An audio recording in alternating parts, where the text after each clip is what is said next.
आपने कभी सोचा है कि एक ट्रेन की आग, एक दर्दनाक हादसा और फिर उसके बाद की हिंसा क्या हमारे समाज की जड़ों को हिला सकती है?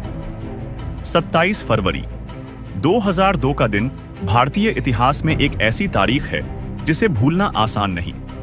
उस दिन अयोध्या से लौटते हिंदू कार सेवकों से भरी साबरमती एक्सप्रेस के कोच A6 में आग लगाई गई, जिसमें 59 मासूम यात्रियों की जान चली गई। मरने वालों में महिलाएं, बच्चे और बुजुर्ग भी शामिल थे। इस घटना ने पूरे देश में गुस्से की आग भड़का दी और इसके बाद गुजरात में एक भयंकर सांप्रदायिक हिंसा का सिलसिला शुरू हो गया, जिसे हम आज 2002 के गुजरात दंगों के नाम से जानते हैं। लेकिन क्या यह महज एक दुर्घटना थी या इसके पीछे कुछ और था जिसे आज तक सामने नहीं लाया गया है? यही वह सवाल है जो आज भी हमारे समाज को उलझन में डालता है। गोधरा कांड और इसके बाद की घटनाओं को लेकर राजनीति, मीडिया और समाज के बीच बहस जारी है। क्या सच में यह सिर्फ एक दुर्घटना थी या फिर किसी गहरी साजिश का हिस्सा? गोधरा कांड की जांच नानावटी आयोग के नेतृत्व में हुई थी।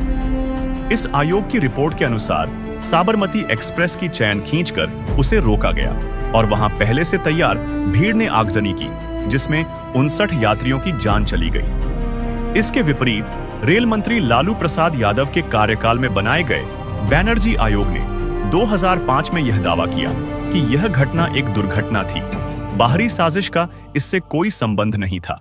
लेकिन अदालत ने बैनर्जी आयोग की इस रिपोर्ट को खारिज कर दिया और गोधरा कांड के आरोपियों को दोषी ठहराया। क्या इस घटना के पीछे कुछ और था?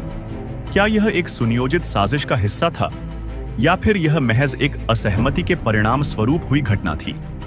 गोधरा कांड के तथ्यों में इतनी विसंगतियां हैं कि आज तक इसका सही खुलासा नहीं हो सका है।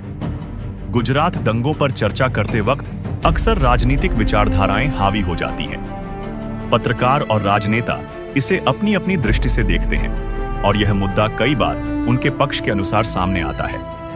वर्षों से यह देखने में आया है कि जब भी 2002 के गुजरात दंगों की चर्चा होती है, अधिकतर लोग गोधरा कांड को अनदेखा कर देते हैं।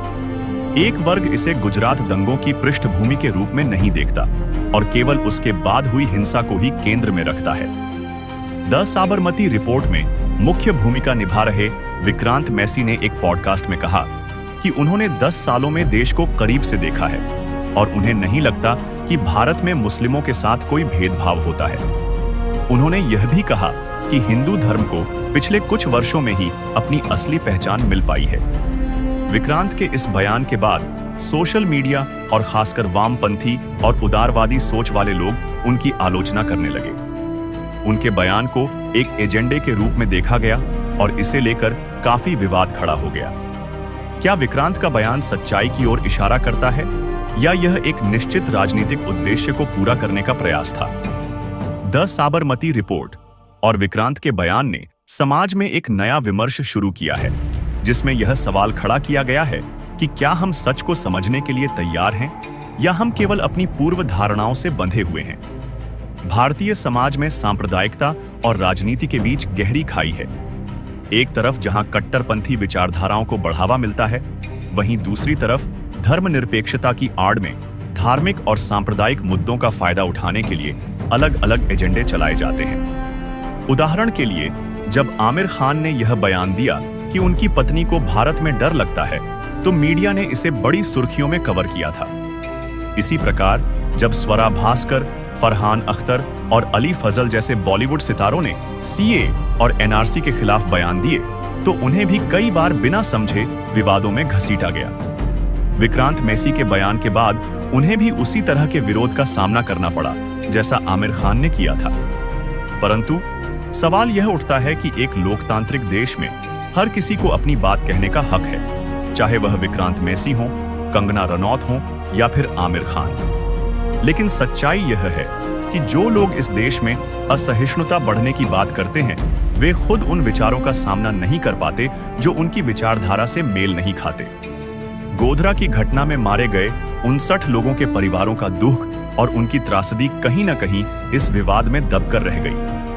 गुजरात दंगों के नाम पर पिछले 2 दशकों में कई विमर्श होते रहे हैं, लेकिन दुर्भाग्यवश इस हादसे में मारे गए लोगों की तकलीफों पर ज्यादा चर्चा नहीं होती।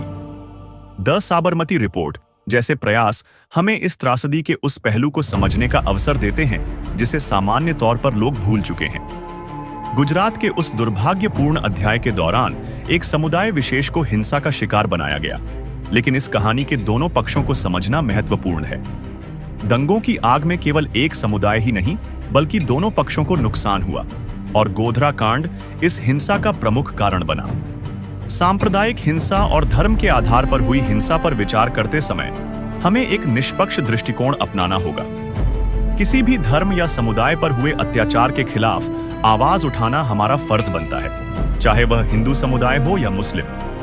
विक्रांत मेसी ने भी अपने बयान में इसी तरह का संदेश देने की कोशिश की कि हम किसी भी धर्म के खिलाफ हिंसा को गलत माने और उसका विरोध करें। गोधरा कांड और उसके बाद हुए गुजरात दंगे हमारे देश के इतिहास का ऐसा अंश है जिसे कभी मिटाया नहीं जा सकता, लेकिन इन घटनाओं को सच्चाई के साथ समझना और इसे निष्पक्ष रूप से देखना आज के समय की मांग है। दी साबरमती रिपोर्ट जैसी फिल्में हमें इस मुद्दे पर दोबारा सोचने का मौका देती है।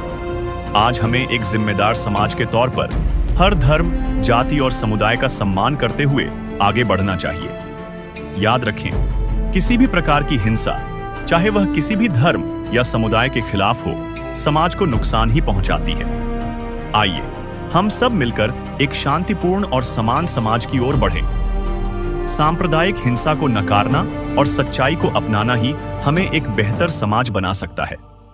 तो इस जानकारी को जितना हो सके लोगों तक पहुंचाइए, इसे शेयर कीजिए और हमारे इस चैनल को सब्सक्राइब कर लीजिए ताकि आपको ऐसे इंफॉर्मेटिव वीडियो मिलते रहे। धन्यवाद। जय हिंद।